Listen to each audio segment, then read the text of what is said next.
Betting on sports can be hard, but hiring Morgan & Morgan is easy.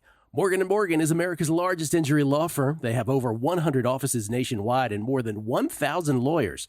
Their fee is free unless they win. For more information, go to forthepeople.com/bestbets or dial #law, #529 from your cell phone. That's forthepeople.com/bestbets. This is a paid advertisement. The numbers told the story, they always do. It's one of those idiots who believe in analytics. This is A Numbers Game with Gil Alexander on VSiN. Welcome in, everybody. Good Monday morning to you, as it is A Numbers Game with our guy, Kelley Bydlon, as always, holding down the fort in downtown Las Vegas at our Circuit Sportsbook Studios. I'm Ben Wilson, in for Gil, who's out this week. But, Kelley, it is great to be back with you, sir. And we have just a couple of things to talk about. I heard it was quite the interesting weekend. Yeah, man. In the sports world, wasn't it? Absolutely. It's great to be back with you.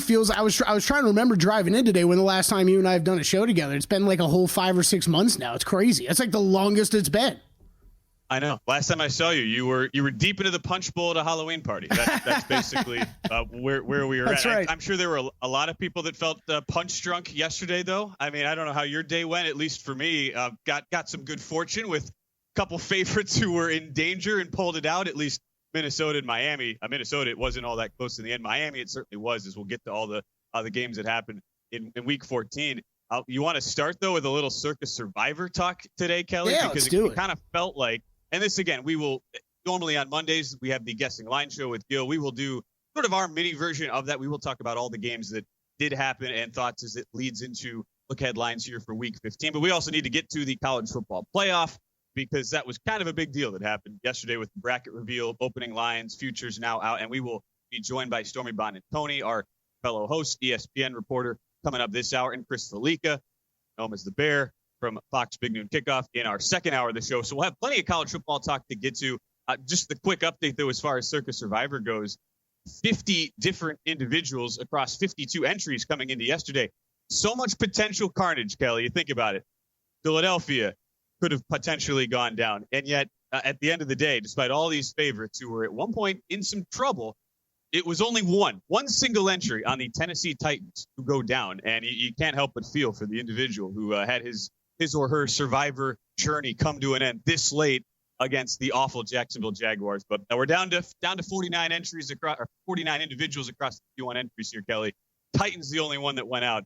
And there was a point yesterday where you're like, Eagles, Dolphins, Saints, even the Bucs were not out of the water. 4-point game in the fourth quarter. Mm-hmm. Steelers were in a tight game early, and at the end of the day, only one goes out, and your intrinsic value nearing 275,000. Yeah, not too many of those yesterday. Just easy skate to victory wins for those teams. Like you said, I mean, if you were on the Eagles, you were sweating big time late into that game. And the Titans, salute to whoever had the Titans. It ended up being one of my circa million selections too, Ben. But that was the grossest game on the board. You knew it ahead of time. It looked like it was going to be the grossest game all day. It pretty much was, and you lost. Sorry, that was you get this far in Survivor, sometimes you got to get involved in these games that you had no interest in getting involved in just a couple months back. You know what I thought was fascinating more than anything? We will never criticize, especially at this stage of the year, right? You've done better than 99.5% of the entrants, so you can do whatever you want. But I thought it was interesting, of the two entries that had two left, we had two of those people. One of them split it up. One Pittsburgh, one Tampa. Both of those get through. The other went both entries on Miami, and you went from, there was a stretch, Kelley. I had Miami at money line parlay, laid the 5.5, had them in the contest. I thought all my bets were dead late third quarter, and that was a interesting strategy simply because you were in such a plus EV position. You obviously had in that entry felt like I did, and I'm sure a lot of bettors did. Like that was there was a lot of conviction behind Miami at least winning the game outright. But man, you could have gone from one of the two people with just an awesome path and an awesome position to be in with 5 weeks left to all of a sudden completely out of the competition. And yet you're sucked back in from the depths of potentially being out. Miami somehow comes back to win. That to me was a huge swing as part of Survivor, since those two with 2 entries are still alive now. Yeah, absolutely. Yeah. Like you said, that was big. And yeah, Dolphins, I was right there with you, man. Moneyline parlays contest. I laid 6.5 early in the week, so that was a loser. But yeah, I don't know if we had really any business being into to the end like we were. I tipped the captain to Rodgers and the Jets. I was not expecting that type of effort from that team. I really thought we were going to see a Jets team kind of lay down and accept that their playoff fate was over with. And they put up a fight yesterday. Aaron Rodgers, best game of the year, 27 for 39, 339 yards and a touchdown. He looked pretty impressive. I was impressed. The Jets just didn't go away easy in that one. I mean, look, what a day for the New York teams, Kelley. The Jets and Giants, both with workman-like covers for their respective bettors, and the Mets so apparently win the Juan Soto sweepstakes. So, I mean, what a day for New York. Mets, by the way, now 8-1, third on the odds board, ahead of the Yankees at 9-1. So, anyway, for the New York teams, it wasn't completely all disaster and everything like that. But we'll get to more of the NFL here in a little bit. All of our thoughts as we now have the Week 15 lines that are out. We'll get to that here in a little bit, Kelley. But before we do anything else, just spend a few minutes here to open the show talking college football playoff now that the bracket is out. The big talk, at least in the betting space, as the week wore on last week, was a lot of these potential ARB opportunities. Could you play in those on both SMU and Alabama, since they were priced at big plus money? SMU around plus 280, Bama 3-1.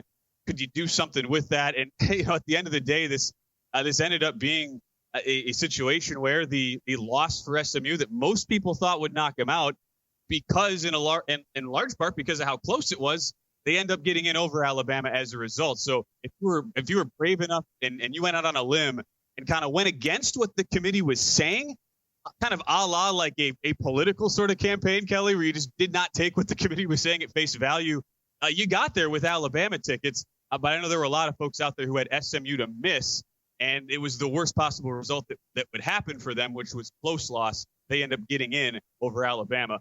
Tide get knocked out. Yeah, I knew a couple people. Gil had one too. I know, just a longer shot taken on Alabama. Just a lot of us, and I'll include myself, believing that there was no way they were going to be kept out. But I mean, I guess that's a good thing, Ben, with the way they had set up what the rankings were a week ago, right? At least you kind of followed suit with how that played out with how you had set up things last week.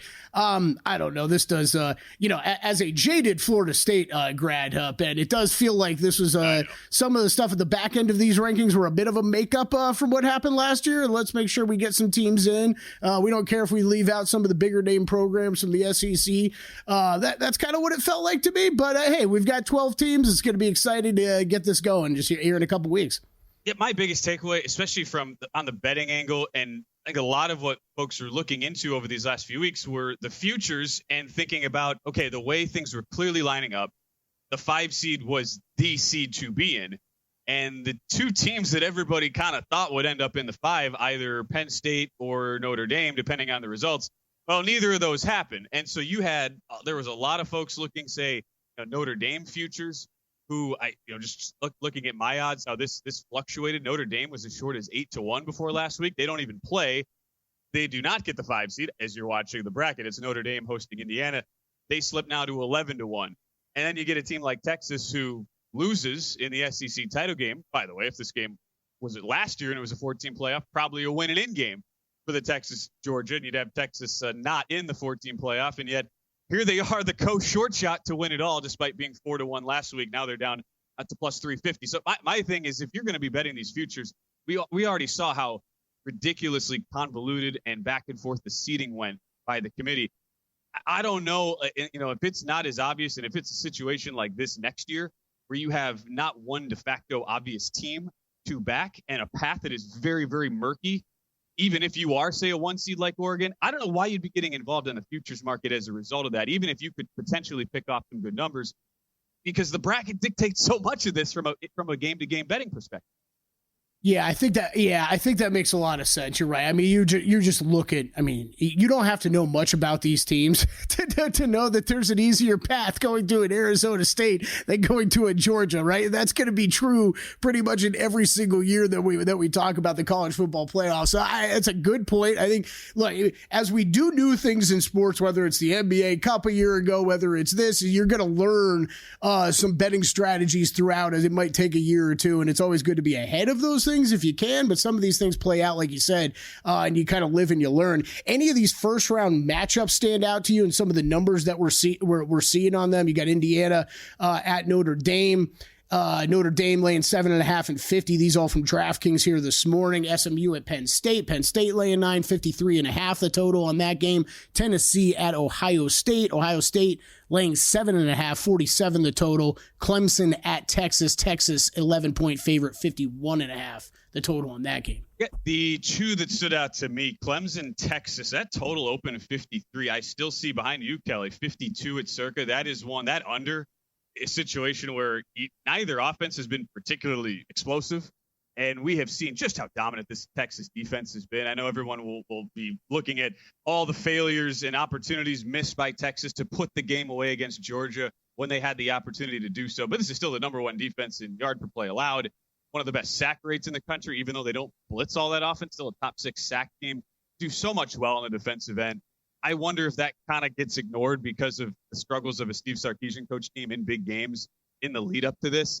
And I don't have much faith in Clemson being able to move the ball consistently. I do feel like the only way Clemson really hangs in there is with a defense that was conducive to giving up some explosive plays, and we saw that in the SMU game Saturday night. But from a play-to-play perspective, was still pretty solidly top 20 in the country. 52, that's a big number. I went first half under angle in the Georgia-Texas game, Kelley. I would not be opposed to doing that either. So that was the big one for me, and I don't think anybody would be shocked, would they, if Tennessee went into Columbus and won the game outright? I just worry that might be, of these four, that would probably be your candidate for like square dog that just a lot of people talk themselves into because of what we saw last with Ohio State. That's the only thing worrying me on that one. Right. Well, Kelley and the Square Bears will agree with that, because that was the first one that jumped out to me, Ben. I was like, 7.5? That feels pretty hefty with Ohio State. So, I might be looking at that side too. No bets for me early. Just did you bet that under? Clemson, Texas? I'm waiting here, but I with the 52s out there today, that will be a bet for me. Yes, Clemson, Texas under 52. Well, go ahead and like it. Boom. Let's do it. All right, we are underway here on a numbers game. Again, more to come in the college football playoff a little bit later with Stormy Buonantony and Chris Felica. When we return, we'll start our dive into the Week 15 lines and look back at all the carnage that happened last week here on a numbers game.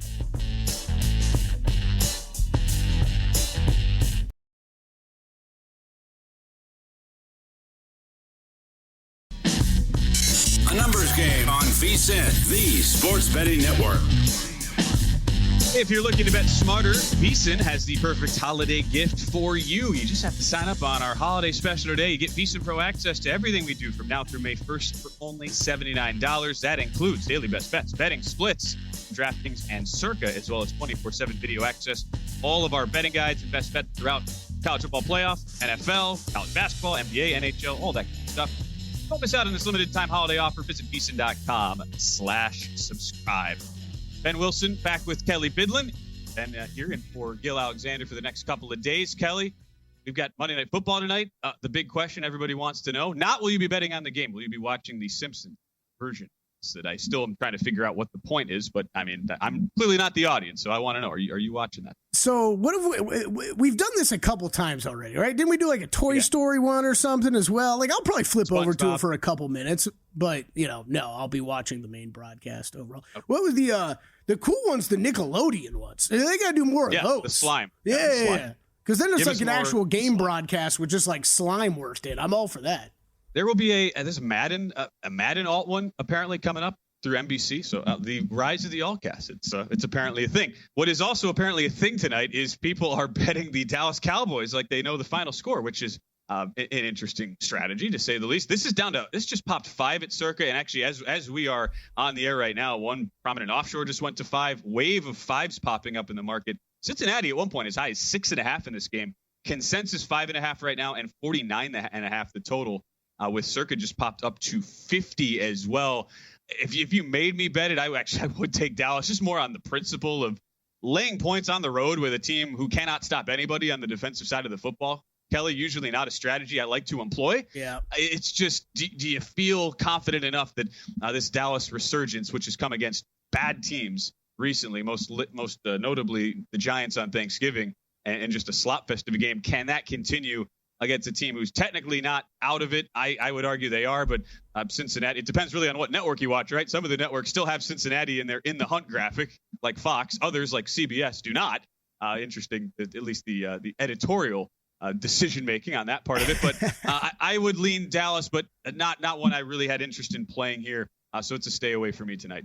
Yeah, I think you summed it all up pretty well. This is I think if you knew what you were getting out of the Bengals, right, this could be an easier handicap. But I think this is pretty similar to what I looked at with the Jets going down to Miami, where you've got a team that I think we've at least seen it from Dallas. I mean, listening to Micah Parsons after that game last week, like, man, they're playing hard. Like, this team seems to be rallying together, maybe rallying around a coach who's on his way out that the team seems to like, I guess. So you kind of know that Dallas is still fighting for things, but where's Cincinnati's heads at? And I think that's been the big question for the past couple weeks of, okay, Joe Burrow, I mean, at some point this has got to get exhausting for the offensive stars like Burrow and Chase, right? You're putting up big numbers week after week. The defense is giving you absolutely nothing. And now you're sitting in a spot 4-8.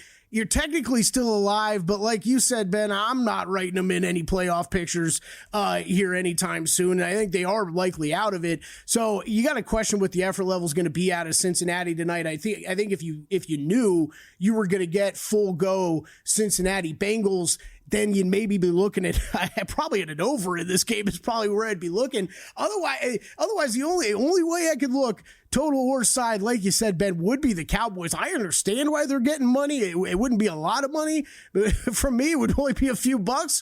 Can't imagine anybody out there going to bet $3 million on this one tonight. But that, like you said, with how bad this Cincinnati defense has been, going into Dallas with a team that's still showing some life, catching near, I mean, like you said, it was 6.5, 5.5, still plenty available, readily available out there.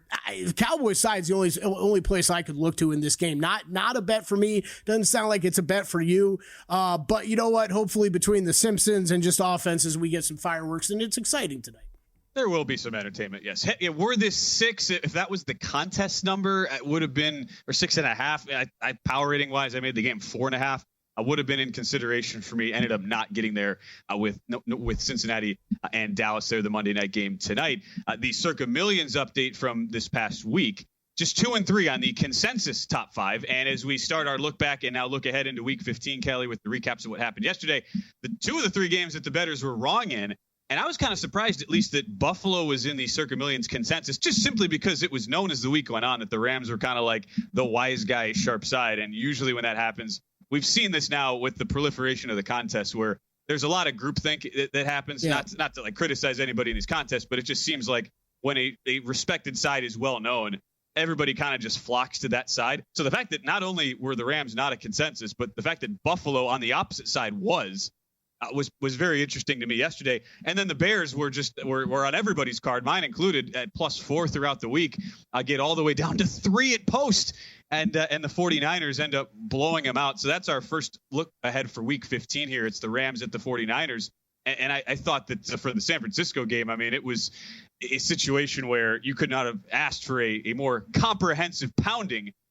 When you talk about a game for San Francisco where you look at how the first half box score played out, you're talking about 324-9 on the yardage. Like this looked like a game. If you were to have watched that game and had like come out of a coma, Kelley, and you're going, oh yeah, sure. Bears, Niners, 38-13. This makes a lot of sense. What were the Niners laying? Like 10.5 in this game? Oh wait, no, these teams had almost the same record and the Niners were only laying 3. You would have gone insane. I was wrong on this, but maybe it was that classic spot of getting the absolute floor of San Francisco's value because they just ran and passed wild. They did whatever they wanted against Chicago yesterday. Purdy, 20 of 25, Brock Purdy at quarterback for 325 and 2 touchdowns. Briefly got banged up in the second half, but did come back. And more than anything going forward, the fact that Talanoa Hufanga returned in that defense, Kelley, that probably went underreported more than anything. He's off IR. Last year, they were so good with Hufanga in. When he left, it was a bottom 10 defense by EPA per play the last 6 weeks of the regular season. That does change the calculus a little bit for San Francisco, who's still just barely hanging on for life in that NFC West and playoff race. So that will be an interesting factor to go into now against a Rams team that could not have looked any better the offense had 5 touchdowns and a field goal on their 7 full drives. And whenever they needed a big play, seemingly got it, most often from Puka Nacua, who goes off for 12 catches, 162 yards and a touchdown in that 44-42 win over Buffalo. So a game where I would have thought this would be less than 3. Kelley, they made the number 2.5. LA at San Francisco Thursday night. But it appears to be shorter than that, as a whole lot of folks excited about what they saw out of the Rams yesterday. Yeah.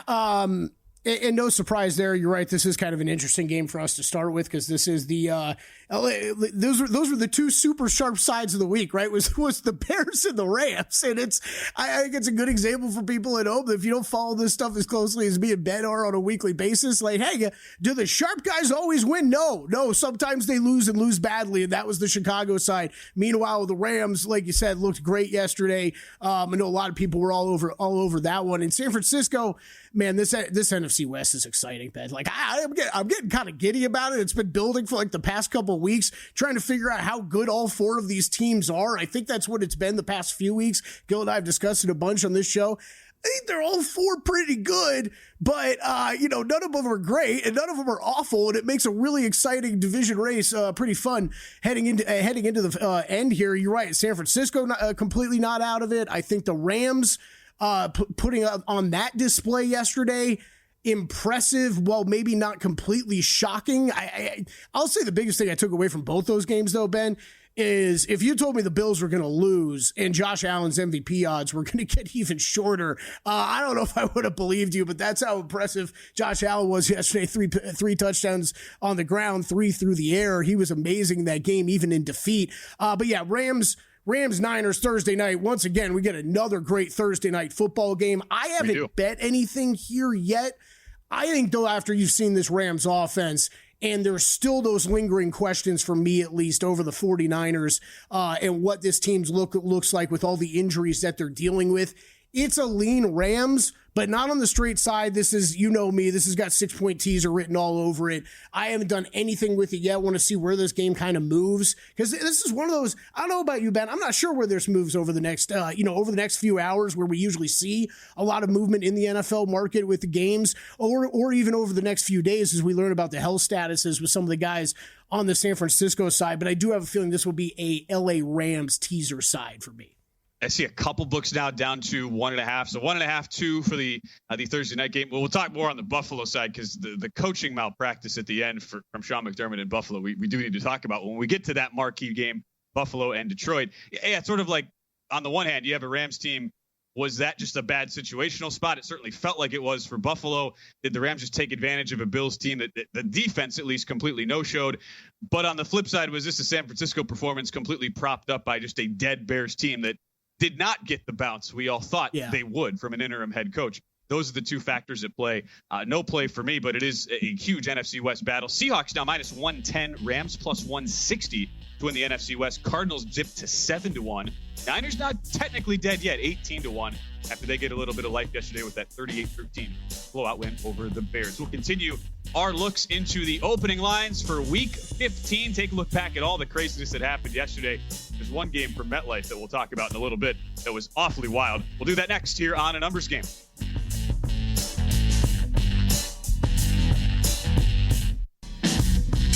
A Numbers Game on VSiN, the Sports Betting Network. Ready to elevate your tailgate game? You have to try Sewell's Barbecue. Born from a backyard cookout in a mason jar of unforgettable flavor, Sewell's has become a Southern favorite, lighting up taste buds from Georgia to the Carolinas. From ribs and wings to a backyard burger, Sewell's takes every bite to the next level. You can order online at Sewell's, bbqsauce.com, SEWELLS, bbqsauce.com. The Monday edition of A Numbers Game. I'm Ben Wilson, in for Gil Alexander. Kelley Bydlon with me, holding down the fort at our Circus Sportsbook studio downtown Las Vegas. Ben_Wilson_1 for all the definitely the kind tweets. Nobody's saying where the hell is Gil on this Monday. That definitely over under like 6.5 of those covered across today, Kelley. But alas, here we are. Ben, we're always happy to have you fill in, though. I wish you were here in studio. I was just telling you on break, though. It's kind of nice to have this whole thing to myself. Like there's so much room for activities in here now. You know what I mean? Like, there's so much to do in here. But yeah, Gil out this week. He'll be back on Monday for normal guessing lines next week. Is Rob Moreno preventing you from stacking bunk beds on the set there, Kelley? I'm sure Rob Moreno would be happy to help. Yeah, I'm sure he would be happy to help. Yeah. All right. Okay. You of all people would definitely have a Randy Jackson signed sword of some sort. That if anybody I know, I'd power at you, Kelley. Number one. Thanks, man. Something signed by Randy Jackson. Alas, we continue with our look aheads into the Week 15 opening lines. Next up, Kansas City and Cleveland. Now, a couple of crazy games from yesterday, man. I assume most of you, if you're up late last night watching the Chiefs and the Chargers, if you went to bed early, because there was a stretch, Kelley, where it felt like that game was just a snooze fest. Chiefs were laying 4 against the Chargers. Chargers was one of the 2 Circa Millions consensus plays that did get there. And even though a wave of late Chief money came in, pushing that game up to 5 points at close, but it's 13-0 Kansas City, really in control. Justin Herbert took a shot. You're thinking, wait, this is going to be Chiefs up 13 with the Taylor Heineke experience about to start. But Herbert comes back. I thought one of the guttier performances we've seen of a quarterback in a single game this year. And for all the flack that Herbert at times gets about what his performance has been in the past in big games. Well, he was able to really resuscitate the Chargers back from the dead here as they come back, even take the lead late 17-16, but it was not meant to be. And especially not meant to be when this Chiefs season, where it seems like every good break that has possibly been in the ether has gone their way. It continues as Matthew Wright, 31-yard chip shot, nearly shanks it, but hits the inside of the goalpost, and it doinks in, Kelley, for a 19-17 win. Chiefs secure yet another AFC West title, and now take on this Cleveland team that, as we'll talk about in a second here, it was just a comedy of errors yesterday in a game where I felt like they were certainly the right side for 2.5 quarters, but when you continue to miss kicks, when you continue to throw interceptions and fumble punts, eventually good teams make you pay for it. And that was the case as Pittsburgh pulls away, despite being dead even in the yard per play battle, 4.3 to 4.3. Steelers get a 27-14 win and cover yesterday against the Browns. Yeah, start real quick with that one. Like it was maybe a little closer than the final score shows between Pittsburgh and Cleveland, but this is going to translate over to when we talk about Browns Chiefs too. But it's the Jameis Winston experience. Get ready for it. I mean, sometimes it goes well, sometimes it goes bad, and sometimes it just looks like he's carrying a mediocre football team. And that's what it looked like yesterday. This Browns defense continues to be a bit of a disappointment here, not giving him much help either on that side of the ball. And then last night, man, I don't know about you, Ben. First reaction I had for that game-winning field goal, I'm going to work my way backward. First reaction I had to that game-winning field goal was, man, I thought to myself, is that one of the worst made kicks I've ever seen? Because they showed the replay, and it was like, if we're talking 1 yard further back, I mean, if we're talking 5 yards further back, that thing is sailing like 7 yards left of the upright, and the more I watched it, I'm like, man, this is one of the worst kicks I've ever seen that got in. Just hit the upright perfectly, bank it in. It wasn't even all that close either. When you saw the replay from the back end, like, yeah, it banked in. It was pretty obvious. It's not like it was all that close to coming out or anything like that. But there was that. I really wasn't planning on talking about Justin Herbert or saying anything mean about him today because I thought he played a great game also, Ben. But it's fine. Everybody always wants to stand up for Justin Herbert, and he lost another football game. Just throwing it out there. It's another L for Justin Herbert, as much as we want to say how awesome he is. But man, this Chiefs thing, we've been talking about it seemingly for the past 3-4 weeks, me and Gil. Ben, I'll get your thoughts. Chiefs, is this a sign of a master quarterback, a master coach, and a great team to be able to win these games this close so consistently, or is this bound to end horribly for them at some point? Well, if you continue to back your own numbers and what you think ought to happen, and just ignore the teams on the field, if you take the true what some people will tell you, I only bet numbers, not teams, then I would definitely say it is certainly a sign of things to come, and this cannot possibly continue. But we have been proven wrong so many times, and it is obvious that the Chiefs now are really in the same mold as what the Brady-esque Patriots were at the height of their dynasty, which was a team that might not have been all that impressive in the numbers, at least relative to the perception of how good they were. And yet when Sharps continued to bet against them in big games, they would continue to win. And we're in that territory with KC where, look, I'm not going to be betting on them when we're into the postseason. I don't know where you have them in your ratings, Kelley. Like I have them, I mean, they're definitely not, they're not the top 2 or 3. I mean, that's for sure. And it's a team yet that is still going to be a team I'd be terrified of actually betting against when it comes to the postseason. There's just so much scar tissue from doing that from the past. And I definitely feel like that, whether it should or whether it shouldn't, is going to come into my mental handicap of this team come playoff time. Yeah, I think that game last night was a good example of, I think, of what we've seen. And I don't really know why we'd expect it to change. I don't know about you, Ben. I'm going to guess you did some similar things to me, but I used the Chiefs in the contest. You're laying 4, that loses. How did I bet them though? I only bet them money line and kind of tied them in with some parlays and stuff. I don't know. There's just not many teams that they go up against that you feel comfortable laying more than a field goal with right now, because we keep seeing these end of game scenarios with this team. So I don't know. I don't know how I personally feel about how this is going to play out into the playoffs. I think it feels really stupid to go against Patrick Mahomes and say that he can't keep doing this stuff when he keeps doing this stuff time and time again. But man, it's got to be exhausting for some of the guys on that coaching staff to watch this play out this way every week. It certainly would. I did not have a bet on the game last night, so I felt fortunate to just kind of watch there from the sidelines. And now you get this game in Cleveland where the numbers for me, I'd make the game Chiefs -6.5, not feel great about it. I don't know what we've seen, Kelley, since last night, since we are just now having markets open up here, but it definitely feels like gambling if you are betting these Browns games at this point. Totally. When it's the full Monty with Jameis Winston, and he had the 2 awful interceptions yesterday, a couple of great touchdown passes. The bad beat of the day, by the way, was Browns +3.5 first half with the Dustin Hopkins. You talk about Shank. The guy who had the old 2-way miss going yesterday. 2 more missed kicks for Dustin Hopkins. Not a great year for the AFC North field goal kickers with Evan McPherson. I should say Evan McPherson in Cincinnati, and then the 36 made field goals now from Chris Boswell being the exception for Pittsburgh. But yeah, if you're taking, I'm sure a lot of folks will take points this week with Cleveland just on the basis of, all right, do we really trust Kansas City laying a big spread? And they're going on the road now to Cleveland. But I cannot get there, especially this early in the week. If it was 7, maybe, but would not have a ton of confidence even if I was getting the full touchdown here. Yeah, completely with you. I think the only side I can really look at right now is Cleveland catching the points at home. That's a big shift for Kansas City to go be laying all those points against on the road against Cleveland. Like I kind of hinted at, I'm not really getting into the business of laying big numbers with Kansas City anytime soon. Near a touchdown on the road in Cleveland. Only side I could consider is Browns, but would probably be a big old pass for me. I'm seeing 5.5 pretty much everywhere. The look at it was 6. Circa's still at 6. DraftKings, the one book at 6.5. I figure that'll kind of settle in the 6 range as we go throughout the week there, and then we'll squeeze squeeze one more in here, Kelley, with Cincinnati taking on Tennessee. I watched way more of that Tennessee-Jacksonville game that I definitely should have, which I mean should have probably been like 30 seconds. But I went oppo with you. I had Jacksonville in the contest, and I was just going insane watching the second half there, where Doug Peterson settles for a field goal to go down 6-3 on 4th and 4 at the 5-yard line. It's like, what are you doing? You're 2-10. You're going to kick there.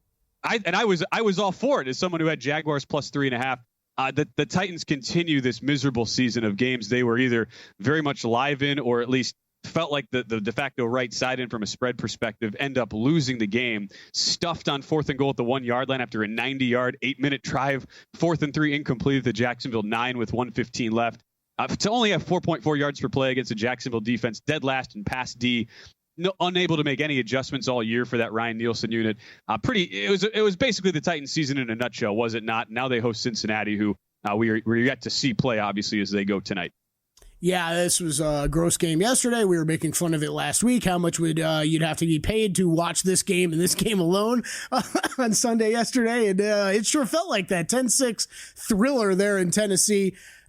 With you tonight, you look ahead, Bengals, Titans. We haven't seen what this Bengals team's going to look like. I do think this depends pretty heavily on what they do tonight, right? They win this game tonight, they're still technically alive in that AFC playoff picture. So nothing I would be doing with this game early before they go tonight.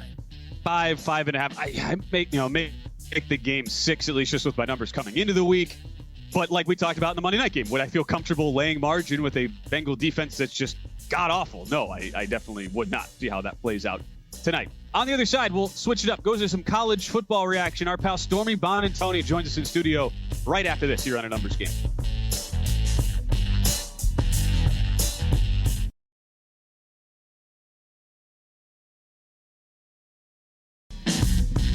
A Numbers Game on VSiN, the Sports Betting Network. This segment of A Numbers Game is brought to you by VSiN Nicotine Pouches. There's only one number one draft pick. There's only one champion at the end of the season. And there's only one nicotine pouch brand in America that outsells the rest, and that is ZYN. ZYN is a smoke-free, spit-free, hassle-free nicotine pouch that can be enjoyed anywhere, anytime. Find your ZYN at zyn.com. That's ZYN.com. Warning, this product contains nicotine. Nicotine is an addictive chemical. Those are the dulcet tones of Ryan Hunter welcoming us back here on A Numbers Game. And look who's here in studio Big off star. of just a wild, zany Sunday with the college football playoff being set. It's Stormy Buonantony who's hanging out with forcing Kelley to move his double bunk bed setup over there, a la the Step Brothers. I had so much room. So much room for activities. Well, not anymore. Not anymore. Stormy is here. Host of Money Moves coming up right after us, and the Pro Football Tailgate Show, ESPN sideline reporter. Stormy, how was the Sunday for you? The first time with this college football, the 12-team playoff. Like, what was that experience like with all the weirdness and chaos surrounding it as you were on the air as it played out? Yeah, it was super fun to be on the air for it. I feel like typically we're in preview show mode, so we don't get a lot of live action. I always geek out when we have like the London games and we have live reacting to stuff. But obviously I'm such a college football person with what I do at ESPN. And it was super fun to see the unveiling as it came through, everybody sweating whether or not it's going to be SMU or Alabama in that moment. And I think that the committee did the right thing big picture for that decision and setting the right precedent that conference championships should not impact you negatively when if you hadn't played this game, you would have solidly been in the field. So I like what they did with SMU. I think that Alabama fans need to relax a little bit, and all of the talk about from this university side about how this is disincentivizing them to schedule hard non-conference teams, yada, yada, yada. But you didn't schedule hard non-conference teams, and you lost to 2 6-6 teams in your own conference. So what are we talking about? I want to ask you guys, I agree, and I think that that's something that's been an issue with Alabama and some of the SEC teams for far too long. We'll see if they start doing some different scheduling. I want to ask both of you guys, though, this. You hit on something there, Stormy, which I'm very interested in. Is this more about setting a precedent for years to come, and do we think they're actually going to stick to that, or throw out all the rules that we think we know 3 years from now, and this was more important to get right in year one? Well, I think that regardless, we're going to have a lot of change that comes just beginning next year with what this looks like, because already you have so many people that are upset for different reasons, where it's the conference champions getting the automatic buys to start things off. And why do you have a team in Boise State and Arizona State that are getting first round buys instead of the best teams that are in the field? And no shade to Boise State and ASU, no shade to SMU getting into this thing right. And I am somebody who is such a proponent for the little guy. SEC, Big Ten, you guys have had this for years. Let us have our moment, okay? But I do think as far as year one goes, yes, this was really important. And you know that the selection committee in general, they want to make money. They want to keep having these conference championship games. They don't want anybody thinking about opting out or forfeiting those games because they think it's going to negatively impact them. So at least for now, it's very important. Ben, I don't know. What do you think? Yeah, no, I definitely felt like as far as precedent, it's always going to be goalposts seem to move because that's how it always is. Sure. And it's not like they were going to sit there and go, oh, this is how the seeding is going to be. And more than anything, if you talk about precedent, I mean, the disaster would have been like, let's say SMU, they don't make a comeback, they get blown out. I mean, it would have been way worse. Like if Alabama gets in, this 9-3 team that gets blown out at a bad Oklahoma team and still makes the playoff anyway. And then you have the committee sitting there and going, well, yeah, I mean, SMU, technically, because the argument before was like, well, let's maybe just say we all got COVID and not even play this game and just forfeit, because that would be better than potentially having to play. The can of worms that would have opened up would have been so negative and so detracting to the whole final stretch, the conference championship week, the whole into the playoff experience. Would have been really hard for them to kind of wrangle their way through that. I would think, guys, from the first from the public perception perspective, but they didn't do that, and they were fortunate, I would say, Stormy, because SMU makes this comeback and makes it close. But it's really just the seeding you have to get right. You can't just allow this team like a Texas, right, to luck box their way in, kind of back their way into the 5 seed. And as you've talked about already, as we've seen with the odds, you go from 4-1 and now your odds shorten. Your co-favorites plus 350. with a loss, and you get fortunate in sliding to the 5 seed. They clearly didn't want to or plan for that to happen, but now you're going to sit there as double-digit favorites your first 2 games, most likely. Yeah, it's funny. And just one last thing on the SMU of it all is how much as an Alabama fan were you just hoping like SMU just do your job, right?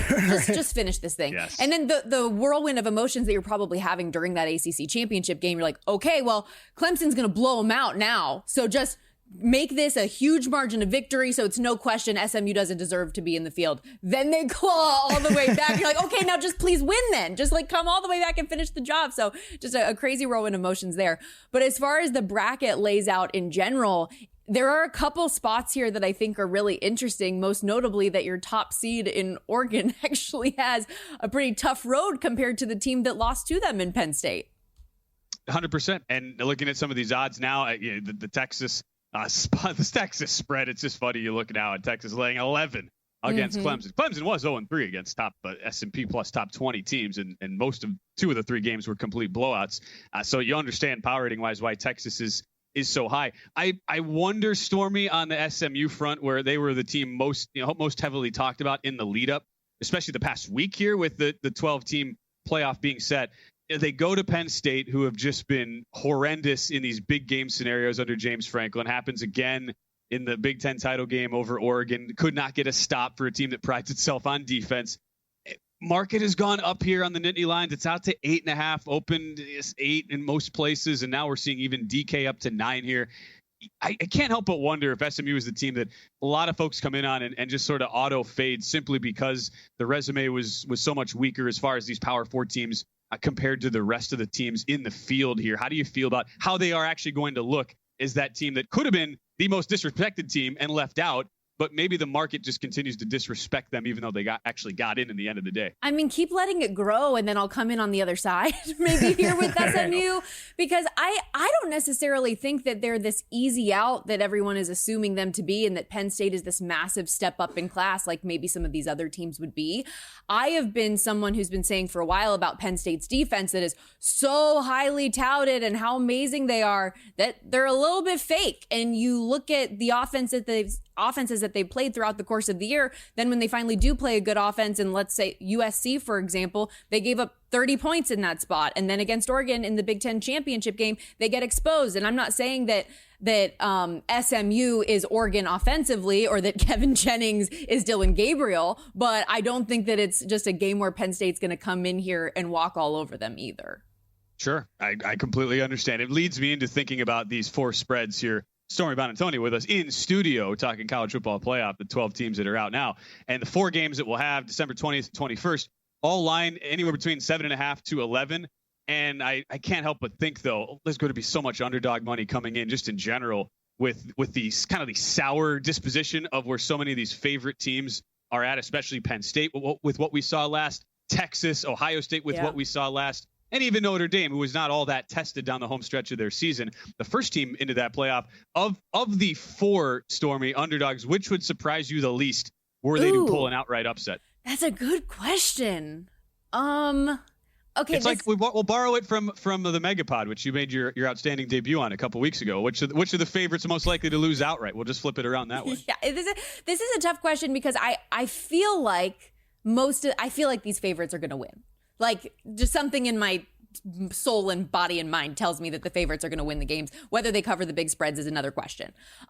I'm kind of rooting. This is a terrible thing for me to say as somebody who grew up a Notre Dame fan. So God, Richard Buonantony, forgive me for raising me the way you did. But I kind of want to root for Indiana here. Wow. I know it's terrible. But I mean, the big question for both of these teams throughout the course of the year is, like, well, what have you done? You blew out all these teams, but who did you beat really? Right. And how good are you really? And I think that's going to be a fun test for both of these teams for us to see. And Notre Dame has had such an advantage of not having to play a conference championship game and being able to do what they do with their schedule as an independent. And I think that Indiana could be a fun team to root for in this spot. And they don't have to make a long road trip, just go down the way. That one's pretty quick. All right, fine. We got you for one more minute. This is pretty easy. Who's winning the whole thing? Now that we know who how the bracket's set up, the path these guys have to go, who's winning the whole thing, Stormy? The teams that I think have the best position to do so are Oregon and Georgia, and it's such low-hanging fruit, and it's so boring, but I've liked Oregon for weeks now, and as long as their defense doesn't play as bad as they did against Penn State, then I feel like they'll be in good shape. But I think Oregon is my pick to win it, and Georgia's my 2. And the fact that they're the 1 and 2 seed just makes me want to throw up that I said that out loud. So I'm sorry, guys. I'm so sorry. But what you say is so true. And at the end of the day, I mean, Georgia, the team they've had, the defense is so good. They just find ways to cover up for all the other work that they have on the squad there. Stormy Buonantony, it is always a pleasure. We don't take this for granted, Stormy. We get to talk to you in studio. Thanks so much for hanging out with us, and we'll see you later today on Money Move. Thanks, buddy. Appreciate you. All right, we'll come back. Reset hour number 2 of a numbers game next. More NFL look-ahead lines into Week 15.